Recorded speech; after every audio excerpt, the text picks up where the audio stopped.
नमस्कार, मैं हूं अंकित कुमार और आप देख रहे हैं हिमालय न्यूज। आज हमारे साथ बात करने के लिए काराकाट विधानसभा के पूर्व विधायक राजेश्वर राजी एवं क्रीड़ा भारती के प्रदेश अध्यक्ष भी हैं। अब उनसे बात करेंगे कि जो आगामी 2025 का विधानसभा चुनाव है, 2020 में भी चुनाव लड़े, 2015 में भी चुनाव लड़े, चुनाव 2020 में हार गए और इस बार जो चुनाव होने वाला है, कौन से मुद्दा लेकर जनता के बीच जाएंगे, हम इन्हीं पे बातों पे आज चर्चा करेंगे। सबसे पहले स्वागत हो आपको हमारे चैनल में। धन्यवाद आपको, आपके चैनल को और आपके सब चैनल के सभी सब्सक्राइबर को। जय श्री राम। टिकट की बात करें तो विपक्ष तो कहता है कि आरएसएस के बल पे टिकट लेते हैं। देखिए, आरएसएस के बल पे लेते हैं कि पार्टी के बल पे लेते हैं, ये अलग विषय है। राष्ट्रीय स्वयंसेवक संघ के हम एक स्वयंसेवक हैं। यह कहने में मुझे कहीं हिचकिचाहट नहीं है कि हम तृतीय वर्ष प्रशिक्षित स्वयंसेवक हैं। तो चाहे हम पहले तो 2000 में जब लड़े तो हम समता पार्टी से चुनाव लड़े थे, तो उस समय तो हम स्वयंसेवक भी नहीं थे। स्वयंसेवक जब हम 2010 में बने तो सबसे पहले हमारी गुरु दक्षिणा हुई थी, गुरु पूजन हमने किया था, वो 2010 में हुआ था। सबसे बाद स्वयंसेवक हम 2010 में बने। उसके पहले भी हम 2 चुनाव लड़े, 2000 में भी लड़े, 2005 में भी लड़े और राष्ट्रीय जनतांत्रिक गठबंधन से चुनाव लड़े, समता पार्टी के मिसाल से चुनाव लड़े थे। अच्छा, 2020 में कौन सी कमी रह गई है जो 2025 में उन मुद्दाओं को लेकर जाइएगा जो कमियां रह गई? तो कमियां कभी नहीं रहती है। कमियां अगर मैं ही मानता हूं कि कहीं ना कहीं हम अपनी सेवा में मेरी कमी रह गई, जिस वजह से मैं सफल रहा। लगातार मैं जनता की सेवा में हूँ, अपने क्षेत्र की सेवा में हूँ, कार्य की सेवा में हूँ। हमने तो जब 10 में लोगों ने मुझे अपना विश्वास दिया था, लोगों ने जब मुझे अपना जनप्रतिनिधि चुना था, लोगों ने जब मुझे अपना जन सेवक चुना था, तो हमने अपने से ईमानदारी से सेवा करने का काम किया था। और हमने अपने काराकाट विधानसभा क्षेत्र के अपने मतदाता मालिकों को हमने अपना हिसाब देने का भी काम किया था। उस समय कोई ऐसी गांव नहीं थी जहां सड़क नहीं पहुंचा, जहां बिजली नहीं पहुंची, जहां की नहरों के अंतिम छोर तक पानी पहुंचने का काम नहीं हुआ। सामाजिक सुरक्षा पेंशन के लिए लोग उस समय दर दर भटकते थे, लोगों को पेंशन नहीं मिल पाता था। जो तत्कालीन मंडल पदाधिकारी से तो इस पर रिजेक्ट भी हुआ मुद्दों को लेकर के। और आज वहाँ हमारे, आपको मैं बता दूं कि काराकाट प्रखंड में, सिर्फ एक प्रखंड की, जहाँ 2000 लोगों को सिर्फ पेंशन मिलता था, भाकपा माले लगातार वहाँ हर महीने सामाजिक सुरक्षा पेंशन को लेकर धरना देने का काम किया करती थी, राजनीति करती थी, लेकिन लोगों को न्याय नहीं मिल पाता था। जब हम क्षेत्र में लोगों से अपना आशीर्वाद मांगने जाते थे तो लोगों की हुजूम बढ़ती थी। जो लोग, सबसे बड़ा हुजूम था कि सामाजिक सुरक्षा पेंशन नहीं मिल रहा है। गांव गरीब, विधवाएं माताएं, हमारी दिव्यांग लोग दौड़ते थे कि नहीं मिल पा रहा है। और चुनाव जब लोगों ने मुझे आशीर्वाद दिया, सेवक बनने के 1 सप्ताह के अंदर, जहां 2000 लोगों को मात्र सामाजिक सुरक्षा पेंशन मिल रहा था, 2000 जितने के तुरंत बाद बने, सेवक बनने के 1 सप्ताह के अंदर वहां 18,000 लोगों की स्वीकृति हुई पेंशन की। जो और मंडल पदाधिकारी तत्कालीन नहीं कर रहे थे, वही अधिकारी रात में पेट्रोमैक्स जलाने का स्वीकृति देने का काम किया। तो एक ब्लॉक के हम सिर्फ बता रहे हैं। इस तरीके से चाहे सामाजिक सुरक्षा पेंशन के मामले, तो हमने सेवा किया, लेकिन कहीं मानते हैं कि कहीं कमी रह गई, जहां लोगों का मैं विश्वास देते में और मुझे कमी रह गई। अपने अधिकारी की बात कहा, लेकिन तो लोगों, जनता से हमारी बात होती है तो सब लोग बोलते हैं कि उनका जो दबदबा था अधिकारियों पे बहुत ज़्यादा बढ़ गया था। कहीं हार का कारण वहीं तो नहीं है? दबदबा किस लिए था? दबदबा कोई ऐसा तो था नहीं कि हम उनसे कोई ग्रमांश हमारा था। नहीं, जनता के लिए आप कुछ भी। हाँ बिल्कुल, जनता के लिए ही हम निर्वाचित हुए थे। जनता ने अपना सेवक मुझे चुनकर सदन में भेजा था। सदन में भी आप देखेंगे अगर उठा करके, वो सब कुछ ऑनलाइन है और सब कुछ पटल पे है। कोई ऐसा सदन का सत्र का कोई ऐसा प्रश्न नहीं था जो हमारा प्रश्न नहीं होता था। मुझे याद है कि समाज, जनता की समस्याओं को लेकर, शून्य काल के प्रश्न को लेकर हम लोग रात रात भर विधानसभा के बाहर इंतजार करते थे, क्योंकि शून्यकाल प्रश्न सीमित होते हैं और जो पहले सदस्य जाते हैं उन्हीं की सूचना को ग्रहण करते हैं विधानसभा अध्यक्ष के द्वारा और विधानसभा के सचिव के द्वारा। ये प्रणाली है। तो रात भर हम लोग गेट के बाहर इंतजार करते थे शून्यकाल भी हमारा उसमें स्वीकृत हो। तो और मुझे याद है कि जब उस समय ये ग्रामीण विकास के प्रधान सचिव हुआ करते थे बी राजेंद्र जी, उन्होंने कहा कि विधायक जी, आप जितने हंसकर मुस्कुराकर बात करते हैं उतना मुस्कुराने वाले आप आदमी नहीं, आप बहुत कठोर आदमी हैं। हमने उनसे कहा था कि जनता ने मुझे सदन में भेजा है अपनी समस्याओं को लेकर करने के लिए, और आप एक विभाग के मुख्य अधिकारी हैं, आपने सड़कों के निर्माण के लिए बैठक की और 6 महीने बाद भी प्रगति नहीं होता है, तो हम उन समस्याओं को सदन में उठाने के लिए तो जनता ने भेजा है। हमने जनता से कहीं वादा किया था कि अगर आपका आशीर्वाद मिला तो काराकाट की आवाज लगातार सदन में उठने का काम करेगी, काराकाट में सदन में गूंजता रहेगा। तो अपने काराकाट क्षेत्र के बहुत सारे विकास, जिसमें बाजितपुर में जो माननीय मुख्यमंत्री जी कल उसका शिलान्यास किए, वो उस पुल का भी मांग किए थे, लेकिन मुख्यमंत्री जी से आपकी नाराजगी हो गई थी और कल आप उनके साथ में थे।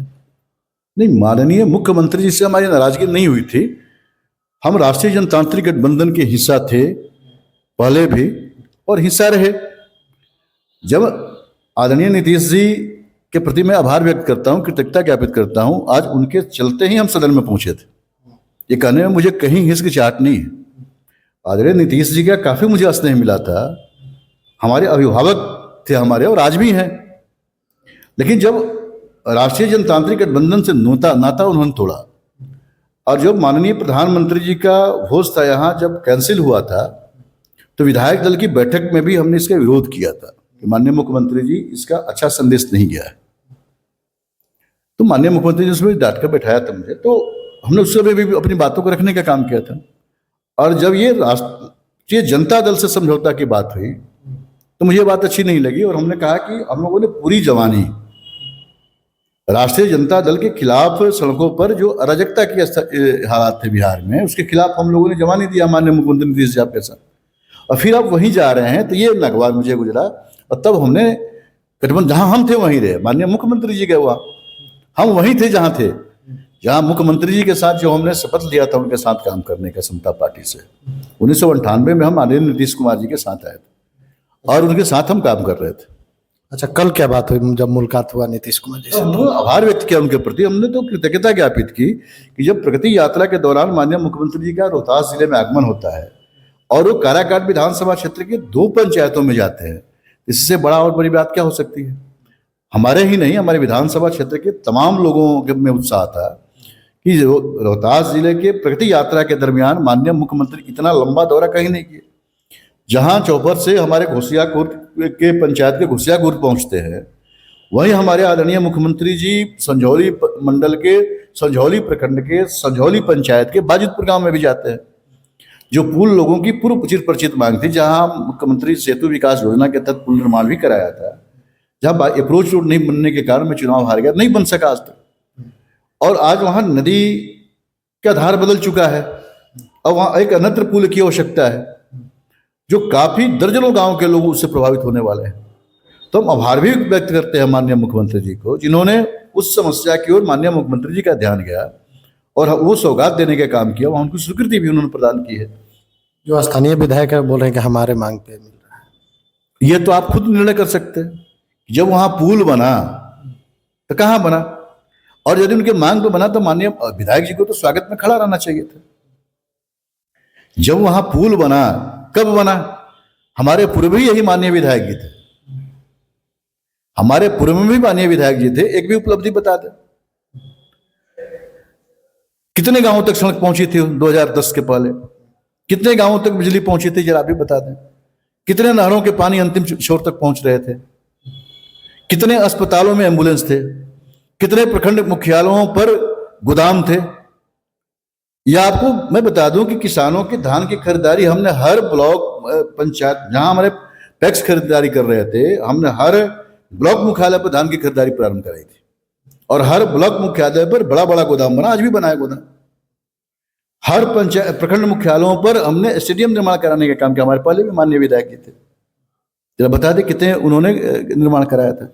आपकी सरकार रहती है तो आप लोग फंड देंगे तब तो काम कराएंगे। फंड दिया नहीं जाता है, हम जनप्रतिनिधि का काम है, सरकार काम करना चाहती है।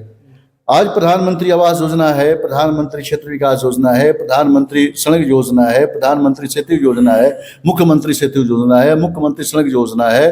इन योजनाओं से जब जनप्रतिनिधि वहां जागरूक होते हैं, अनेक माध्यमों से सरकार का ध्यान आकृष्ट कराते हैं, तो हमारी समस्याओं का समाधान होता है। हम भोजपुरी में कहते भी हैं कि जब तक बच्चा रोता नहीं है माँ दूध नहीं पिलाती है।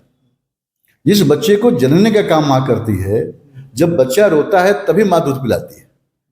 तो उसी तरीके से हम, जब जनता ने अपना प्रतिनिधि हमें चुना है, जनता ने जब अपना मुझे सेवक बनाया है, तो हमारा दायित्व है कि हम जनता की समस्याओं को लेकर लगातार संघर्षरत रहें जब तक हमारी मांगें पूरी नहीं हो जाती। यानी विधायक जी को रोना पड़ेगा? रोना नहीं पड़ेगा, सरकार का ध्यान आकृष्ट कराना पड़ेगा। सरकार का ध्यान आकृष्ट कराने के लिए ही तो जनता का हम काराकाट विधानसभा क्षेत्र, कोई भी किसी विधानसभा क्षेत्र का प्रतिनिधि जो जाता है वो सरकार का अंग होता है, किसी व्यक्ति का अंग नहीं होता है। तो उसका दायित्व है कि क्षेत्र की जो समस्याएं हैं उस समस्याओं की ओर सरकार का ध्यान आकृष्ट कराए। जैसा कि आपने सुना पूर्व विधायक राजेश्वर राज जी का, इन्होंने अपने क्षेत्र के मुद्दा के साथ साथ देश और बिहार के मुद्दों पे हमने बात किया। इनका साफ कहना है कि जो राष्ट्रीय जनतांत्रिक गठबंधन है वो 2025 में फिर से सत्ता में आएगा। और नीतीश कुमार पे भी हमने बात की कि कहीं जान तो नहीं रहे हैं, तो इनका साफ कहना है नीतीश कुमार जी हमारे साथ मजबूती के साथ खड़े हैं। और हमने ये भी पूछा कि जेडीयू क्यों छोड़े, तो इन्होंने कहा कि जब नीतीश कुमार जी राष्ट्रीय जनता दल में जा रहे थे तो हमने अपने जो राष्ट्रीय जनतांत्रिक गठबंधन के सिंबल से जीत कर गए थे, हमने उस धर्म को निभाया और हमने एनडीए के साथ रहा। और आगे देखना होगा कि 2025 में कौन बिहार विधानसभा में बाजी मारता है। आप लोग कमेंट करके बताइएगा। ऐसे तमाम खबरों के लिए बने रहे हमारे साथ। धन्यवाद।